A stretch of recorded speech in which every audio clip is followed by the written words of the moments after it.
Hello guys, good evening. How you doing? So guys, let me tell you what fraud is going on in the Spring Street Courthouse, Los Angeles, California. Okay, I'm totally devastated, totally. So the first judge is Mark E. Windham. He usually do criminal cases. I do not know why they assigned him for the civil cases. Very angry guy, no manners at all. Expects you to be very polite and give him respect, but he does not give respect. Check out his reviews. Horrible, horrible, horrible reviews. Okay. So I filed a case against Leah Salvo because she did not provide no service. She charged me money and she was supposed to send me merchandise, which she did not. So I filed a case against her. Now she hires an attorney, Christopher and Brainard, and he went to the court and filed a motion to declare me a vexatious litigant. Okay. For that, he did not serve me the papers. Okay. So I told the court that I only came to know that he did not serve me the papers through the docket. Okay.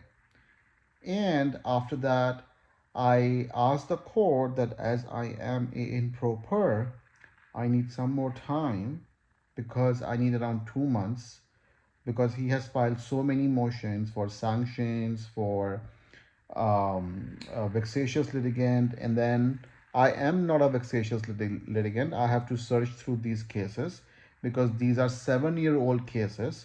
So I have to look like what happened with these cases. Plus, I need an attorney who can take care of these sanctions and all these motions he's filing. And there were some other things which I mentioned in those papers. On the day of the hearing, the judge, oh my God, I don't want to say these words, but he did not acknowledge anything, denied all of my requests, and just declared me a vexatious litigant. You know, such a horrible judge, Marky Windham. I cannot tell you. Okay. After that, I went suicidal and in depression. I went for the recovery center for 3 days, and it took me like around 4 or 5 months to get normal.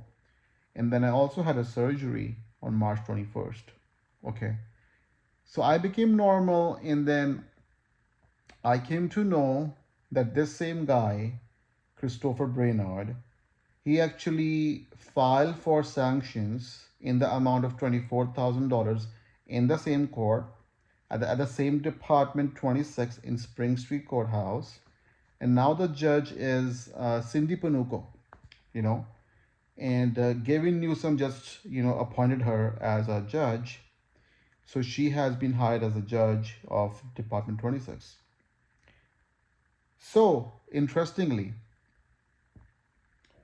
the hearing was on December 3rd. Okay. The I didn't know anything, because as I told you, I was not in my senses. But anyways, the hearing wasn't the December 3rd, okay? But the court changed the hearing from December 3rd to December 5th. Okay. I never received that letter. I never received that letter. The letter went back to the court, okay? And it's in the court's docket. It's in the court's information that I was not informed. Okay. So interestingly, I was not there. Plus, my friend, he already told the court that I attempted suicide. I was in depression. I was recovering. Okay. In my absence, and when in your own court you have a letter which returned back, the court, Cindy Panuco, okay, she granted the sanction for $24,000. Okay. I was not over there. I was not over there. So see, look at this. And then in the month of March, I filed two ex partes. One was to remove me from the vexatious litigant list because I searched and I figured it out that out of 5 cases, 4 cases were settled. Okay, shown in the vexatious litigant list. One case was never filed. Okay, so I'm clean. Okay, and based on that, the other thing is that they got the sanctions against me under 128.7 CCP. Under that regulation of California Code of Civil Procedures, Mr. Brainerd was supposed to serve me 21-day harbor provision 21 days before he filed for the sanction motion, which he did not. Okay. Secondly, that mail of the hearing went back to the court. I was never informed. Okay. So I filed two ex partes in the month of March, which Cindy Pánuco denied. The first one was to remove me from the vexatious litigant list. Second was to remove my sanctions. Okay, that was the first one which she denied. The second one, I requested to remove the sanctions. And there was one more thing which I cannot tell publicly, but to remove the sanctions. Okay. Now she said, prepare a motion. You cannot do ex parte on that. Wait for 21 days. Serve the other party before, like 21 days before. Let them respond. I did that.